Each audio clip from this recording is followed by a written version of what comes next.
Welcome back to the After Hours ERP Podcast, Season 2. I'm your host, Robert Perez, and today I'm rejoined by Ellis. He's launched his own company called Go Live Recruitment, and we recorded this on his very first day, just before the bank holiday in May. And I hope you guys enjoy it. I'm going to talk about IFS Connect and how it impacts everything because of its industrial AI and Nexus Black. So there's lots of interesting topics, and hope you guys enjoy it. Please leave a like and subscribe. And also I talk about why personal brands matter, and why you should build your personal brand. So stay tuned. Hope you enjoy it. Welcome, Ellis. How's it going? Thank you. Yeah, doing really good. Thanks, mate. I'm glad to be back. How's things been with you? Yeah. Things have been well. Really good. I can't complain. Plugging away.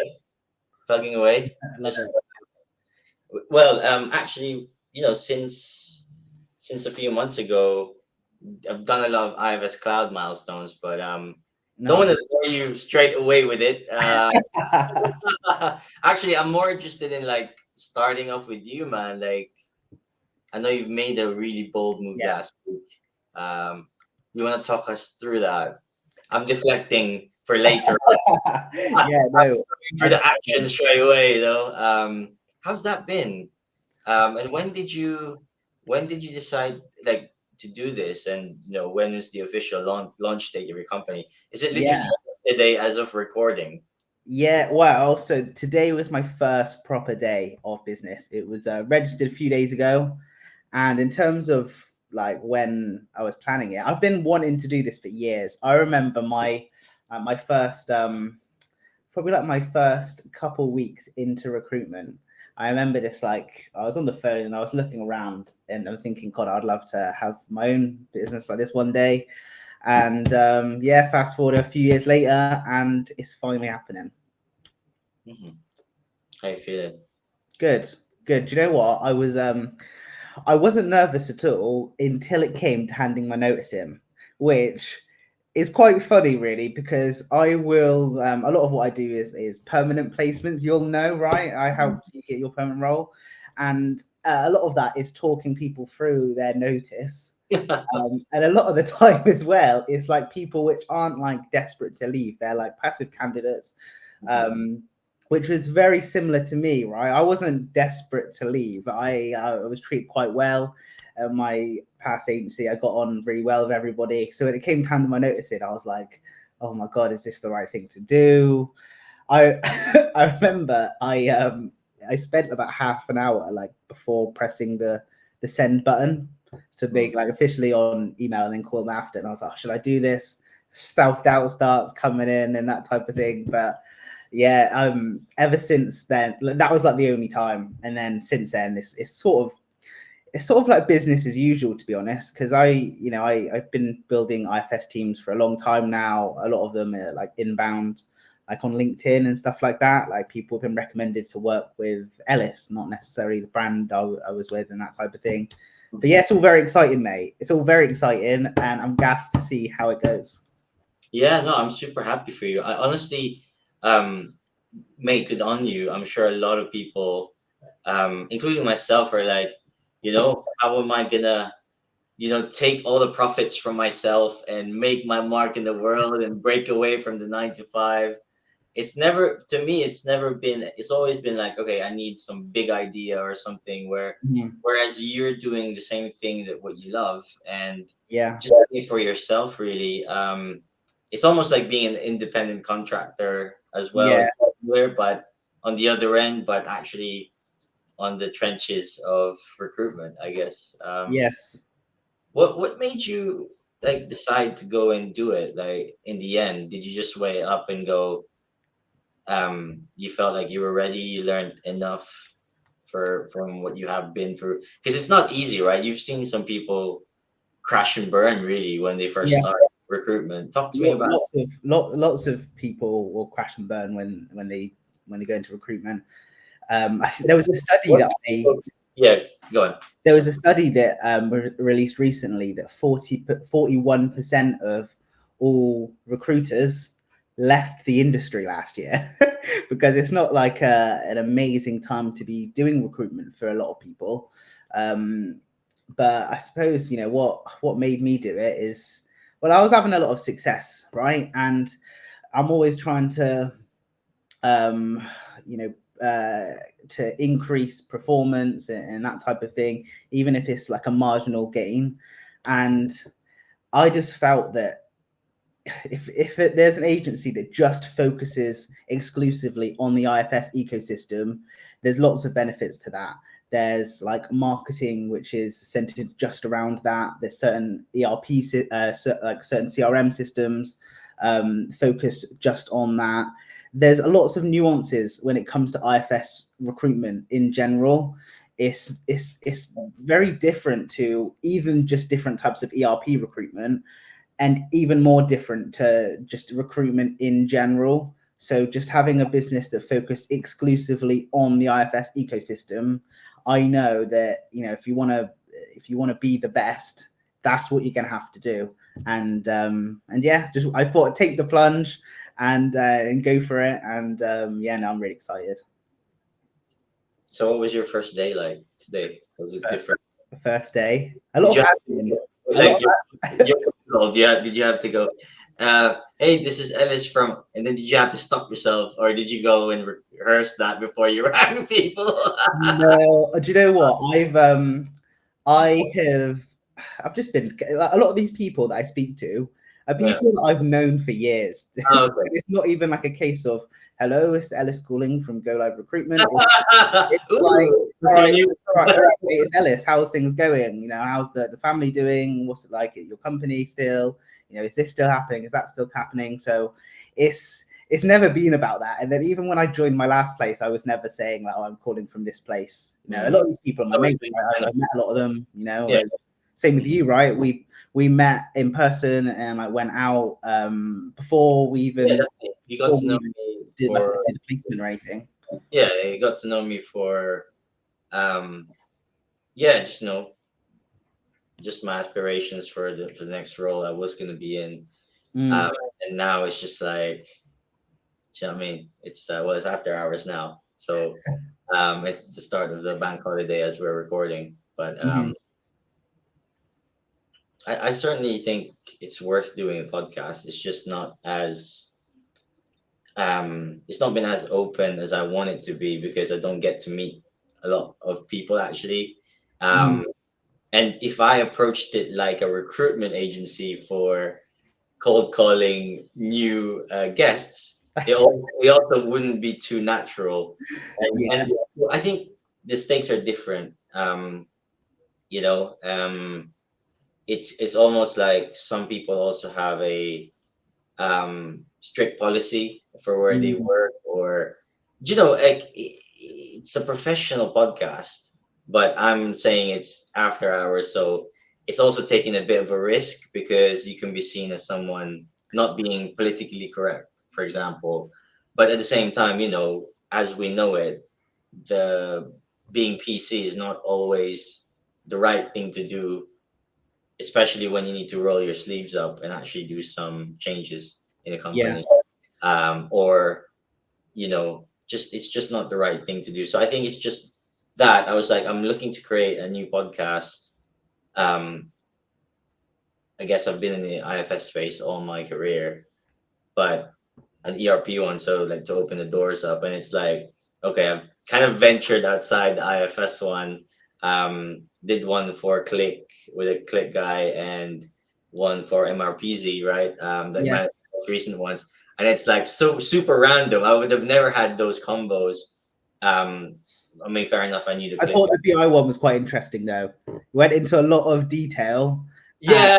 There's stuff that even though I will be recruiting for these people, no one ever goes into that much detail. I thought it was quite interesting, to be fair. Yeah, it's kind of like if you watch the Lex Friedman podcast. Yes, I love that. You do 3 hours, and you're like 3.5 hours, and you're like, wow, that's kind of the level we did for an hour. But I suppose, yeah, it's just finding your feet in a new podcast, and I'm not pushing it too much. I have another channel that's doing particularly well, like really well. It's like I interviewed the CEO last night, 1.5 billion valuation company.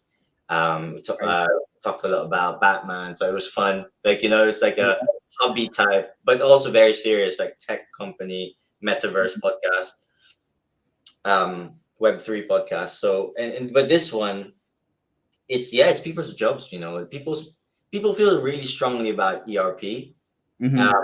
and for good reason. It's a big business, and it's so encompassing with so many different types of businesses, like small, big ones. Like ERP has like a chokehold on a lot of them. So um no, it's been interesting, honestly. So no, I'm very thankful for like the amount of people that, like, a couple of them I've never actually met. I've met you, and you know I've met Sophie Yeah. on when I came to one of the events, the AI conferences from ERP Today. But those are the two from the four, I guess, or that's been on. So The thing is, there are so many really cool stories in the IFS space. I'll know a lot of them because I'll speak to people on like a confidential level, right? And they'll say like it's behind the scenes always, right? yeah, like some of the stories are Things so are cool, behind the scenes. like where people have like been in businesses from like the start, and like an IFS consultancy or something from the start, and then they helped grow it, and then it exited, and it was like the journey to get to that point. Those are the stories that I think, the more podcasts that are done, the more those people are going to come on and that type of thing. But I think so far it's been really good, and I've enjoyed them. Because you're being honest on camera. That's like the way we talk now. It's probably like a lot like we talk, like, if like you just ring you and like say how's it going, Yeah, no, exactly. your life. But no, I think that's what I aim to do. I want to go into deep topics, but honest ones that you don't normally get to do or get to see, right? The content that you want to see. I've always been like that. I'm like, I don't see the content I want to see, so I want to do it. Like, Yeah. and I don't quite know how it's gonna pan out. But like I said, it is high stakes in people's perceptions. But actually, the people that you work with every day, they see you. They see how you're like, and the world will. It's just that I think everybody on LinkedIn, everybody has a professional face, but also because you spend out so much of that. And then I don't know if you've seen Severance, which is like the show. It's quite a funny one where you get a separate life. If you watch this Apple show, you get a separate life. You're meant, like, literally the moment they walk out the office, they have a separate personality. Like, No they way. they can't remember work, and then when they get to their house, like in their house, that's their personal life. When they're at work, they're wondering what they're like outside of work. It's really a fun show. But no, but what I'm trying to say, it's almost like you are you, and when you come onto my podcast, I want to showcase you, and it's Yeah. almost like, oh, what's the person behind this LinkedIn? Well, have a look. Like, here's one where I'm just talking to somebody. So I think it's Yeah. it's personal branding is something that people need to build for themselves, even if you work for a company. Now, I I appreciate think so. I appreciate where you go, okay, I don't want to come on and I might say something wrong, or I would say just be yourself. And we never talk about specifics here, right? We don't actually talk about people or companies. We might talk about IFS, but because of my love for it, like, I want to improve the product, and I know, for example, like my last one with Sophie, I was just like, I want to hear some use cases for AI. And what did I get in Connect? All I had was use cases galore. I'm not saying it's a direct correlation of it. I'm just Go saying, on, tell me about it then, because I wasn't at Connect. yeah, I was like, Yeah. I'm pretty sure I asked for this, and no, kudos to them. Like, they've done it. But I think it's a different one for people. But enough about me though. Like, what do you want to achieve in Go Live Recruitment? Like, I know you must have some modest goals right now. Just like, what are your Yeah. thoughts? No, Like, definitely. I have planned out like where I want this to go in like the next 5 years, and I suppose briefly put, I want to be the go-to when it comes to IFS recruitment. I want to be the best. That doesn't mean the most profitable.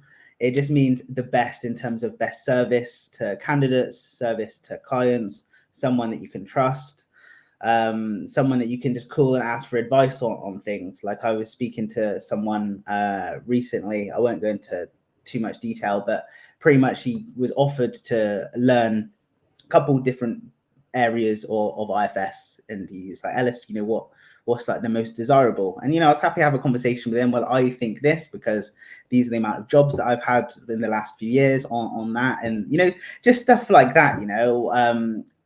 Like another thing is like meeting people in person more. I feel like recruitment in general doesn't do that too much anymore. I love doing that. I love going to the IFS events and meeting people. So yeah, to answer your question, I always want to be the go-to, the best relationship-driven recruitment to focus exclusively on IFS. So, we talk their language, we know the nuances of the projects. And then, in terms of like seeing a CV, it's not just knowing, this person focuses in this area of IFS. We know what that actually means, What do you want to change, like, in this new venture of yours that you want to make your mark on and improve the industry? I know that's a big question, but it is a podcast, and I'm supposed to put you on this under this spot. No, 100%. So I suppose the main thing is relationship-driven recruitment. It's not a case of we're gonna just call 100 people every day, find out where they're interviewing, and sell candidates to them. That's like something we would never do. It's all just about trust at the end of the day. It's about being a real recruitment partner for these customers that are using IFS. And we can be unbiased, right? Because at the end of the day, I'm not an IFS partner, and I'm not going to become an IFS partner. I can just say how it is, So that's what I would say. I would change. More relationship driven, focusing exclusively on IFS, so we have a really deep knowledge. And yeah, I think just recruitment in general has just got a bit of a shady reputation, and for me and anybody that I end up bringing on at Go Live Recruitment, it will be making sure we match that culture, and we really get to know people, and they're about long-term relationships, not like a KPI driven business where you've got to do everything you can to do a deal that month. It's just about the long-term partnerships with everybody, and yeah, that's what I would like to change about the industry in general. But not doing that leads to short-term wins, and a lot of people don't stay in the industry for that long. They stay in the industry for like 6 months. All they get is short-term wins. Where do you think recruiters fall down on? You said 41% stat. Yeah, that's crazy, isn't it? 41%. This mental. To me, obviously, cold call, like rejection hurts, man. But I'm supposing you eat that for breakfast. Well, funnily enough, before I got into recruitment, it was so I finished university. I thought I did quite well at university. I had like a degree, and I ended up doing it a couple of years faster than the rest of the year. So I came out, was actually trying to go into consulting, and then I got offered a recruiter, funnily enough, missold me a grad scheme. Right, I thought I was going into business consulting.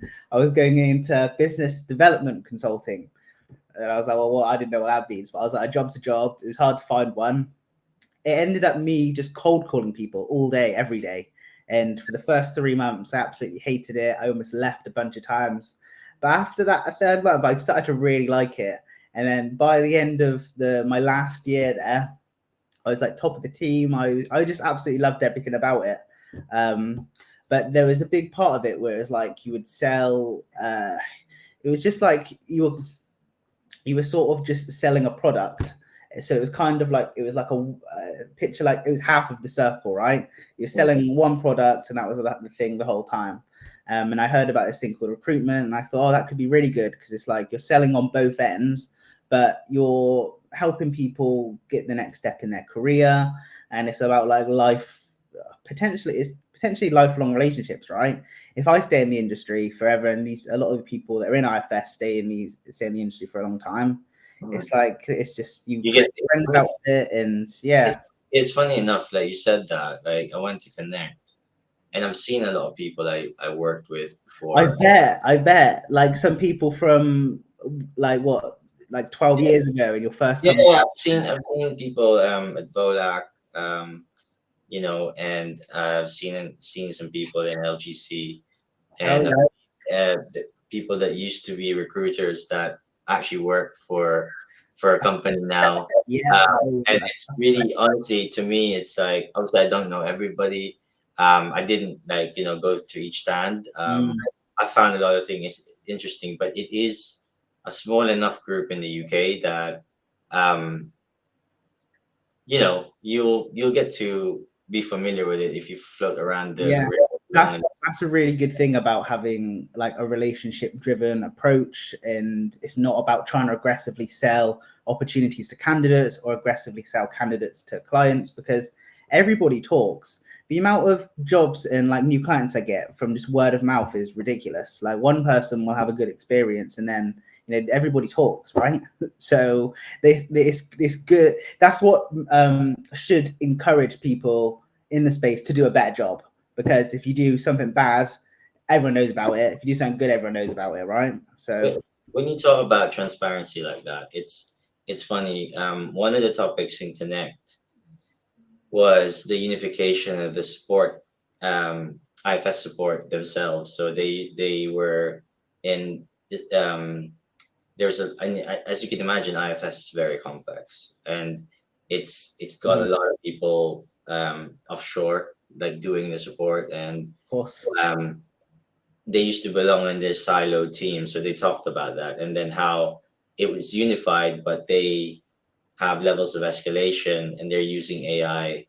Funny enough, the a tie-in I really liked with AI on that was how they're using AI agents to train them with the extensive library of fixes that IFS has, and getting to the point, really, um, if they enable those same AI agents to the IFS community where the knowledge is free, mm, I'm going to make a bold prediction that, and again, right, it depends on where industries are going in general. If information is going to be more open, that means um, the partner and service ecosystem of needing consultants would be based around new um, implementations, but existing, it depends on companies. If companies embrace, like, let's say the resources that are free,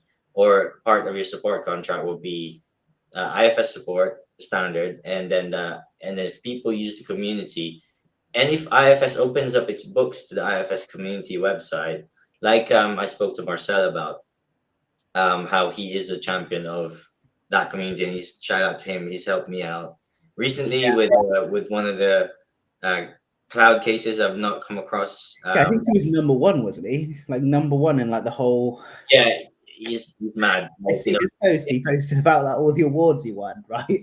And it was like he's every single award that they he's gave out was got like, some mad skills. He's got some mad dedication. yeah, right. He is Mr. IFS. But what's he gonna say? But imagine that. Imagine you're that open and everybody is like Marcel, and you get AI to open that knowledge up. That Mm, means people will spend less time doing less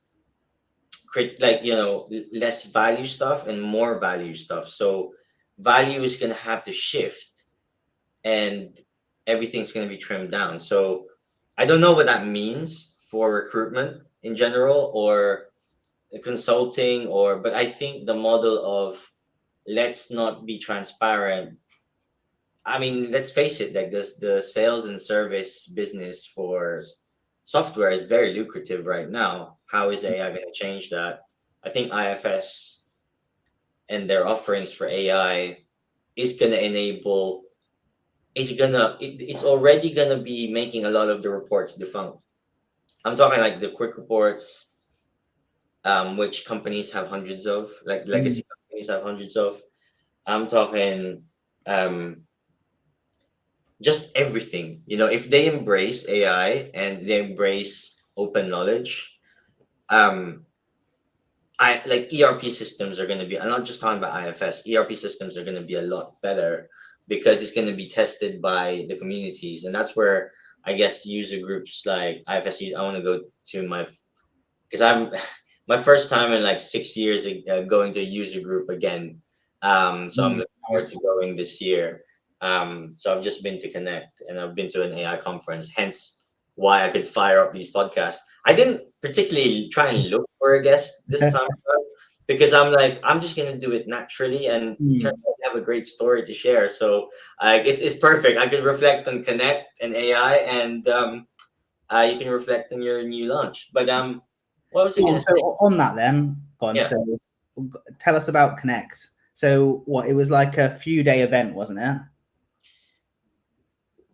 Yeah, it was so they had a team building session in the evening and we had to make like a golf um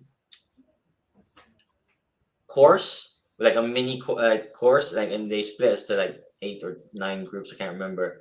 Oh yeah.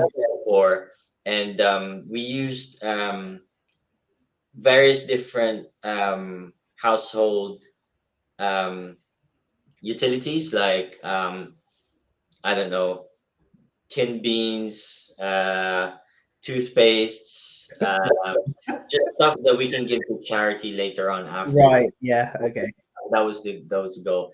And Yeah. then it was like we had to build these courses based on some specifications, and then we built them. And then there's like a scoring system of how many, like, you know, if you do a hole in one, then obviously that's the best. So it's the least score, and then people got awards. It was really fun. It's basically an icebreaker within people that Yeah. you never talk to outside of. I bet. You Yeah, I know, bet that would have been cool. yeah, that was nice. And then the next day, just your usual, like your partners and their stands, and then the really interesting talks. So um, and then reconnecting with old colleagues I never speak to before. Yeah. Been trying to get some of them on, but like I said, there is a roadblock for people that I think is bigger than speaking in public is not easy. I understand. It's just because I've been doing this as a hobby for the last couple of years. I was comfortable in doing it here, but it was a big step for yourself as well, right? You were like, should I do this? And you were probably thinking about, oh, am I gonna make a fool out of myself or something? I don't know. Like, but Yeah. you're probably finding it. Yeah, you found it. I'm hoping you found it really beneficial. Yeah, it was good. You know, I like jumping on to things like this in general. You know, I like just talking about IFS. You know, it's one of the reasons why I've been in space for so long. But yeah, just in terms of like for what I do, I mean, I'm pretty just myself anyway. Like if I go to an IFS event or if I meet people on Teams or whatever, I kind of just say like, you know, this is who I am. You know, I'm very good at what I do. Check my LinkedIn recommendations, but I'm just going to be myself. You know, and Yeah, if people don't want that, that's fine. Because there's lots of your own potential company clients as out well. there. You start your own company as well. It's just mad. Like it's just like to me, it's like it really takes guts. But I guess if you know what you're doing and you've built enough relationships, and you know that you're out there for people's good interests, and you're looking to make a good name for yourself, then how could you go wrong? Like, you know, yeah, no, yeah, absolutely great. And yeah, just to finish off Connect, like, you know, the second day was great. I got to connect with people. And I think, yeah, the best things were definitely the talks. Like, they really are going hard on AI. I think IFS also just got a new investor, and they're like valued a little, like, they added a few more billions to their valuation. They also introduced the new cloud support for um, on-premise hosted clouds, so people that Yeah. have that host their own clouds. And it was a surprise for all the partners because it wasn't an option before. So all the partners were like, "Oh, this is new news to us as well," which I suppose makes it fair. And you know, like for me, I think, you know, being in the industry for a little bit, um, being consultant and being on this side again, it just, to me, it's like it's just seeing people move around roles as well. Some folks working in Dubai, lucky them. it's just one of those things. It's but the talks really were heavy on AI. Like they really like. I think every single one was just demoing how they were. It was primarily industrial AI is over consumer AI. So I think when you and me talk right now, I'm not sure if people like if anyone from IFS is watching, but I was thinking when we talked about this, we talked about um consumer AI. We talked about the chat GPT we use. And I'm like, Mm. I wonder if IFS has been listening here because if the only content out and if people because I guess people mostly just know the ones in their phone, right? But I guess the AI that IFS are using, like AI agents, they're autonomous. They have a purpose and they do that one purpose and they do it Yeah, well. I So don't know. It all gets really confusing, doesn't it? I mean, well, like the chat GPT, for example, is like it is so good. Like I know I spoke about it since in the first one about 6 months ago, but I use it like so much more different now. I use it for like literally everything. let's just talk about that. Like, how much has that improved? Even the image prompts, the Yeah. language, it's just exponentially growing. And I think, like I said, just IFS had this massive slide going. Industrial AI is gonna be more important than um, consumer AI, Hmm. and they did it in Birmingham, and they said that the Birmingham is the place where the industrial revolution was born, and Right. what a place to make the conference where the new AI era is born. Mm. I really honestly like the IFS R&D engineers are, and everybody has this flair because they were giving demos of um they were just asking that one data set, like, okay, show me, let's say, on the service customer. And it's a shame I didn't take too many pictures. I would love to see if I can get some materials after the fact. I know that ERP Today did hand out their own materials after so it was great to look back at previous notes. So I'm wondering if I could get that. But they were literally focused on, like, it's a chatbot style. They do have a chatbot, and I think you're using tokens on how much you use it. Again, I need to confirm it because Yeah. they have this AI starter pack, which they could work out some costs for you. Like, so it's like a light introduction, and Mm. now it works in any cloud premise. So they're like, well, just go to cloud because there are some everlasting issues. Yeah. I So know. you could just say like to the IFS chatbot, like, oh, we need a lobby to do this, for example, and then Um, we just do that for you. I don't know if it does a lobby, but I am sure it might do it in the future. Yeah. But I think it just goes, it's like you're chatting to it. So, oh, I remember it. James Greaves did a talk and he was like, okay, if I query a specific thing, like about the data set, because obviously the data set that you're going to use is only within your company, right? If you do it in ChatGPT, we just would give you some. He did it. He did the same question in ChatGPT, and it gave him a vague answer. And then he did one in IFS. Mm. Obviously, it's looking at the data within your company, so it's a lot more focused. So he asked it a bunch more questions, and usually to get to those questions, you would have needed to have built a lot of reports at the back that are custom, and it would have taken time normally. So they do have um, consumer AI types, but I guess the industrial AI, the quiet part, is the AI agents that do work at the back that they program it to do. Um, and I know it's sounding fluffy right now, but it's just because I need a use case myself for the Mm. explanation. But think about it though, AI really revolutionizing the places we work. Yeah. It's not just the places that we use most of, which is the phone, right? It's and I think it's coming. I think I I'm I just think it's changing loads of stuff. It's changing recruitment as well. Like for example, I can like at the moment, right? Go Live Recruitment. It's just me. Hoping to have somebody else come in like the next few weeks, but the one person that knows the market well and has got deep relationships, plus using AI, can do the job of like 10 people, like just 5 years ago. It's awesome. it's that just because like everything when it comes to um So I might have a meeting, like someone's booked in a meeting. I haven't spoken to this client before. I can ask ChatGPT, right? The ChatGPT now knows exactly what I do, exactly how long I've been doing recruitment for, the types of businesses and that type of thing. So I say, company X has just booked in a meeting.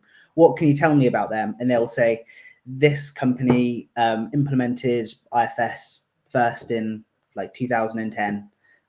They use like these modules. They use this implementation partner.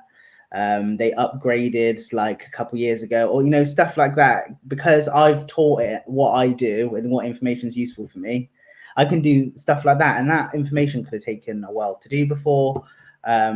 And yeah, so it's just like there's things off the top of my head which I'm probably not explaining properly, but that was just one thing that I use it for. This really good. I've used it as well for a couple of guests that I haven't spoken to before. Mm-hmm. And I'll just like go through this person's LinkedIn, and literally ChatGPT will tell you, it will do the analytic work for you, without you sifting through it the whole evening and then Yeah. I think it's, but it also is like, obviously you have to personalize it still. You still have to give it that Yeah, thought. that's why you still always are going to need like a human doing recruitment, because it's that personal touch of, people. If you didn't need anybody to do recruitment, you could just put an automated job ad up, and then it could automatically sift through the CVs, and then and then set stuff up like that, right? But there's a real human element to recruitment. People that are not interested, and it's turning they're not interested into, I'll have a call. Oh, that opportunity looks like it could be interesting, and then setting up an interview off the back of it, and like things like negotiations with the candidates and the clients and all that stuff. A human's always going to need to be there, but if I can just make sure that the stuff doesn't require a human touch, like research and admin and that type of stuff. A lot of the grunt work, I guess, the stuff that needs to be done, and it needs to be done well, but it doesn't need a human to be doing it. Yeah, and if we talk about that specifically as well, like there's another thing that is obviously a topic, which is how is it going to change work right now? Like, say, how is IFS AI going to change work? To me, if more people use it, it would really, because right now it needs effort to clean up your data set. Yeah. So a lot of the drive that I will personally be trying to do within the company I'm working for right now is, how do you get the champions in, and how do you get them bought in, where the carrot might be the AI, but actually the work that you'll be doing is process. It's like an internal process review where it won't cost you money for consultants, but it will make your system users a lot more bought in, because they've taken the time to clean up some of the data or their processes, define their processes, improve it. Because when you do ask, let's say just the most basic model of AI, which is querying the database that you're in, like asking it the questions, the reports that you would ask it, you would have needed to do some legwork because you're invested to clean it up. Because you only get what you put in, right? Like it's the same thing, it's the same old adage ever since I started the space. So I think there needs to be for me personally, speaking as an IFS customer, really, at the end of the day, is definitely companies will be forced to, well, first get on cloud because it's the latest one, evergreen, and then also think about how they're gonna tidy their own processes and data so that it gets them ready for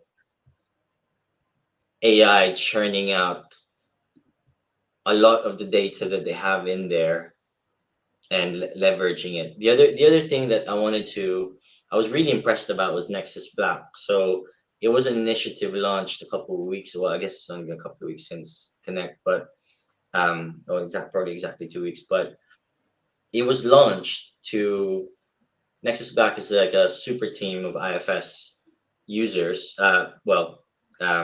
IFS employees that from various parts, R&D, probably development, Yeah. sales. They're there to go, what are the use cases of AI that we can extract from people asking for it? And it'll be like an Yeah. Avenger. Okay. So they'll come in the business and be like, the business will have this thing where, okay, it's not going to take me too long and it might be a quick win. So Nexus Black equals quick wins. That's my understanding. And I was super impressed. I probably was the first person to talk to the Nexus Black team. I'm actually looking to get an interview with the Nexus Black team.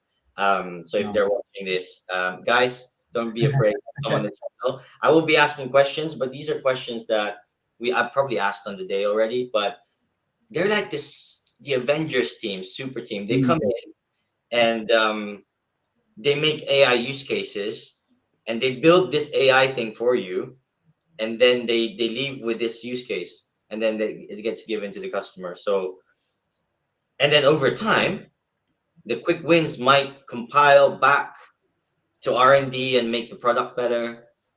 I'm just super excited. Nexus Black. It does seem cool. Well, for me personally, I can think of things on top of my head, right?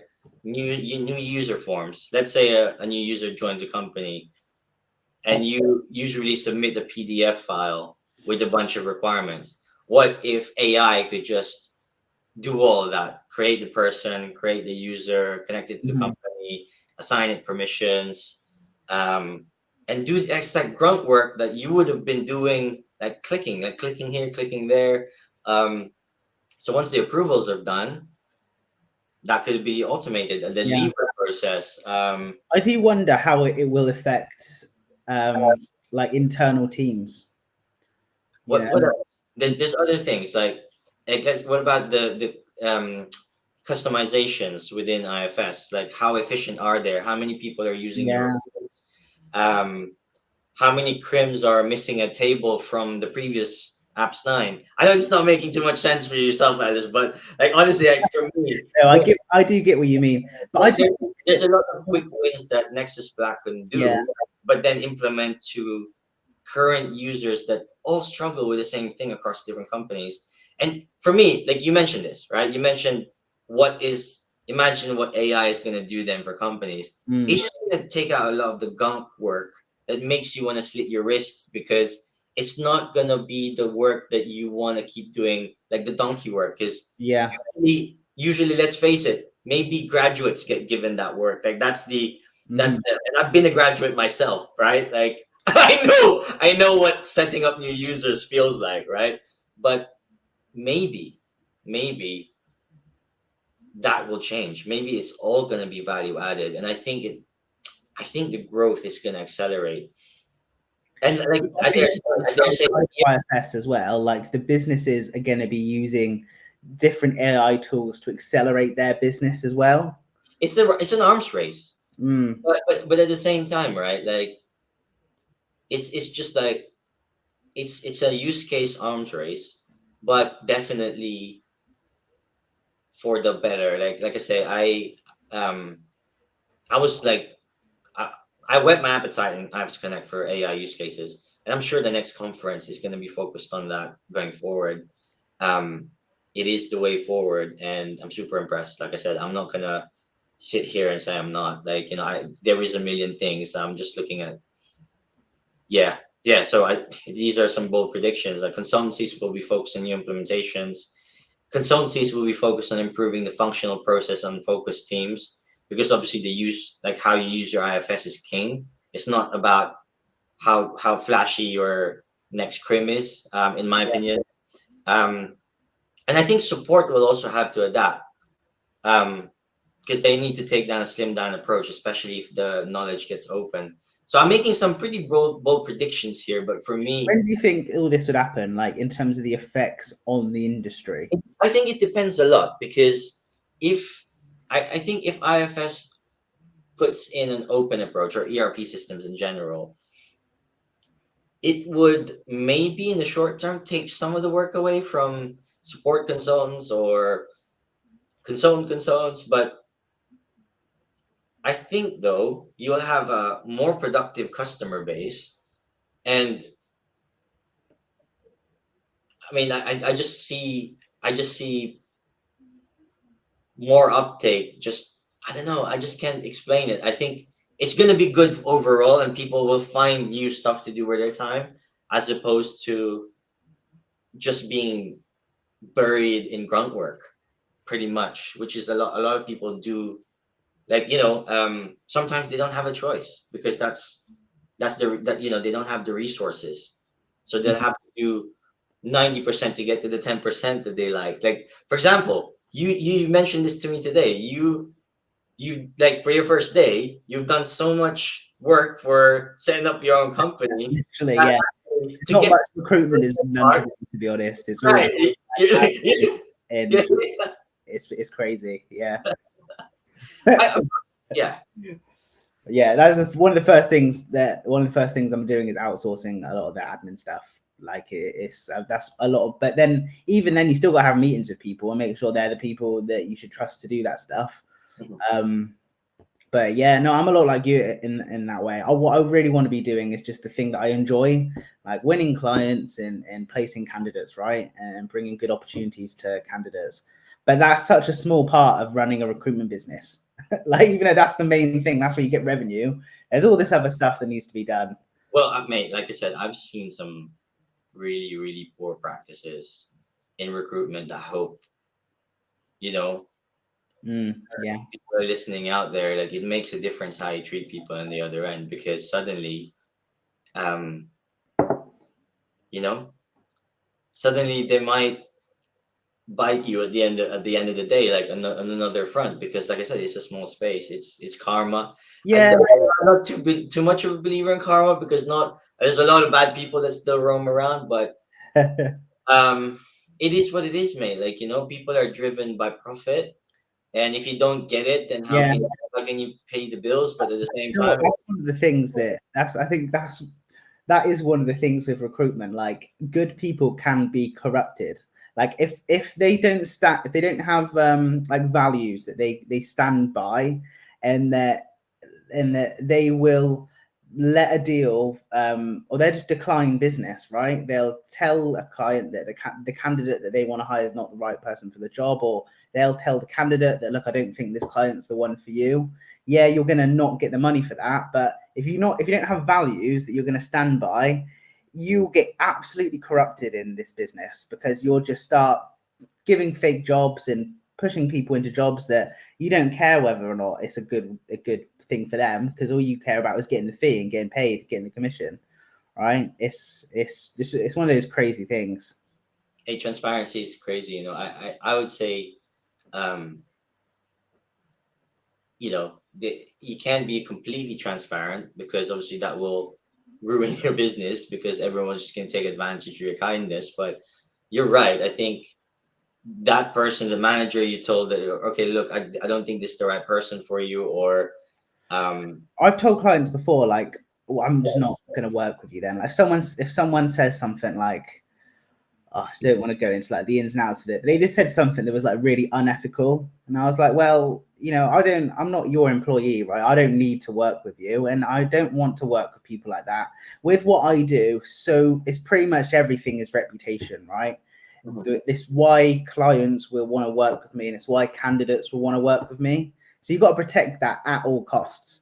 And that's why, you sometimes you just got to tell people, look, I'm not going to work with you, or tell a candidate, look, I think this is just a really sketchy thing to do. I'm not going to work with you. Like, and that doesn't happen all the time, because most of the people in the IFS space they're just good people. Do you know what I mean? They might be in a stressful situation with their IFS project.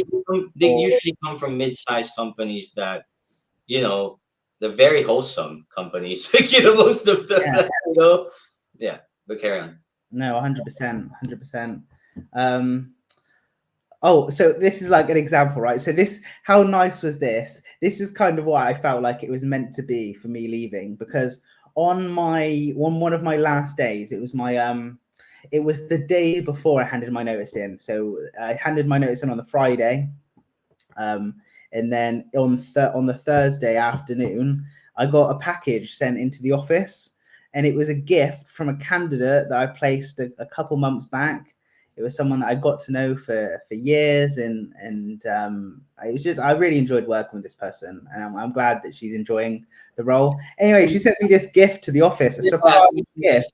You see it on LinkedIn. The Lego, was it? It was like, yeah, I haven't started it yet, but I think you're building your own company, not a Lego set yet. I will. Do you know what I'm going to do? I'm going to I don't get to spend much time with my little brother anymore. He's like, he's like 15, 15 gonna be 16 soon, and I think he would really enjoy that. And then for me, I'm not like massively into Lego or anything like that, but I am going to be into this because it's what it represents, right? It's just a good relationship, and it's exactly what I'm about, to be honest. Like it was a great situation. I'm going to build it, and I'm going to put it next to my other recruitment trophies. Man, you put me in a role where I would say, I'm trying to make a organization-wide impact. Just reestablishing processes that might have just from the scratch, from the get-go. Trying to think about how AI might fit in the business, but really a lot of internal work to tidy things up. And just a role I haven't got to do because I was always like either doing the technical, the CRM. You were in a box, weren't you? You were in a consultancy in a box. Right. But now, for example, like I was earning good money though, right? But there's a trade-off, right? But now I'm back and I'm learning service, tweak that, and then somehow I'm gonna end up here. Pushing an HR / time registration process. So kind of like dipping into that solution architect role we talked about. But really there's a lot of work to do. So I don't want to give all my trade secrets away, but I've devised a plan to revitalize our own IFS system. Let's see how it goes. Like I'm publicly saying it, but cautious about it because there's lots of things that could go wrong. But like I said, you've placed me in that role. I'm very thankful for it. I'm very thankful for the people I work with. Very transparent. They let me go onto this podcast. Not a lot of people get the permission to get loose. My HR director knows. My manager knows I'm here. I knew you'd get on well with them. This is like a thing. This is a thing which you can't do it unless you really, really have a deep knowledge of the market and you've got relationships, like real relationships with these businesses and with these candidates. Because I knew for a fact that you would get on really well with the business. I just knew it. Like sometimes you can just tell, like, not only have you got an amazing skill set, mate, but it was just the fact that this is the personalities match. And that's one of the things you can't do. If you're doing like loads of different things, like maybe 1 minute you're doing SAP and then another you're doing a software engineer, then you've got an IFS job, you just don't have time to actually really get to know the candidates and clients. Yeah, lots of nuances. No, like I said, I am super thankful. So you didn't want to go too far with that Lego gift. Like, like I said, super getting on well with you. And now you're actually a YouTube personality now, recruitment personality. That's born from the After Hours ERP podcast. But like I said, I thank you for the testimonial. But like I said, I am looking for interesting people. Don't be afraid, guys. Like this is your personal brand we're trying to build here. Just think of it like this. This is just an extension of who you are, and it'll only get better like as you get more confident. I think it's very noble. Like, be happy where you are. You don't have to be a director of something to come onto the podcast. I will literally talk to anybody that wants to be. If you're an IFS customer, are you a partner? Are you a disgruntled customer? Are you a happy customer? Are you how have you found different changes in your life? Just please don't be a bad person and come to the podcast and pretend to be a good person. That's the only thing. But yes, you can never know that though, right? That's the thing I found in podcasts. You would know because the market's so small. You could just ask people. And also, you would only know the what they tell you in the camera because that's the only time you've met them. So take things with a pinch of salt, But like, I'm trying to bring something real. into the ecosystem. My own journey, it might not be, 100% what you want, but I'm trying to bring something real into the ecosystem. My own journey, it might not be 100% what you want, but I'm trying to bring something real into the ecosystem. My own journey, it might not be 100% what you want, but I'm trying to bring something real into the ecosystem. My own journey, it might not be as often as I want now because of how difficult it is for people to establish a new brand, I guess. But really, I'm trying to build something real, like a real channel. I don't get paid, like This is what I really like about this, mate, and this is why I like coming on here, and I like watching all the episodes, because you're not trying to sell anything. It's not like you're an IFS partner to set up a podcast so they could like subtly sell their like consultancies or upgrades or whatever. Like, you're not trying to sell anything. It's really genuine. You're just doing it because you love the IFS space, and that's what I love about this. Mate, I want it to be practical. So, by the way, I love the IFS AI content. Like, shout out to Bianca and team, right? But what I'm saying is like, yeah, like LinkedIn is that place where there is always a business at the end, right? It's really polished and whatnot. I'm trying to just bring realness into it, and it might look messy.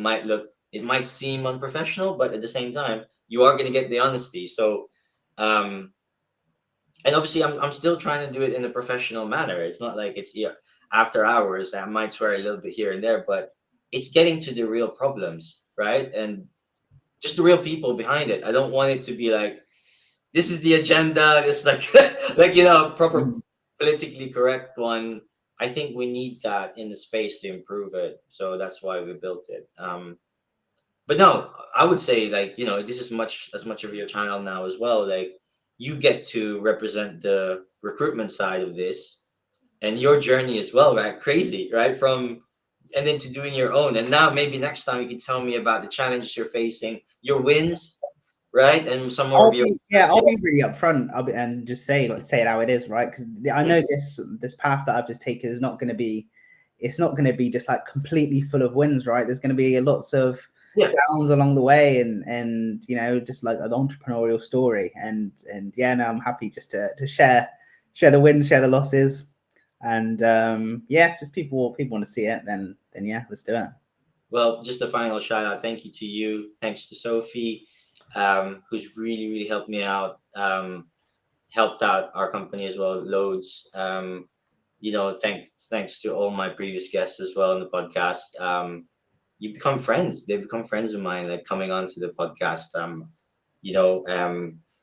yeah, that was it. Ellis, any last thoughts to wrap up as well? And I want to wish you well, mate. Like, I know you're gonna smash it, mate. Like, and there will be hard days, but then what's the point, right? Like, it's either it's hard or it's not worth it, right? So life's too short to not take a risk every once in a while, Right.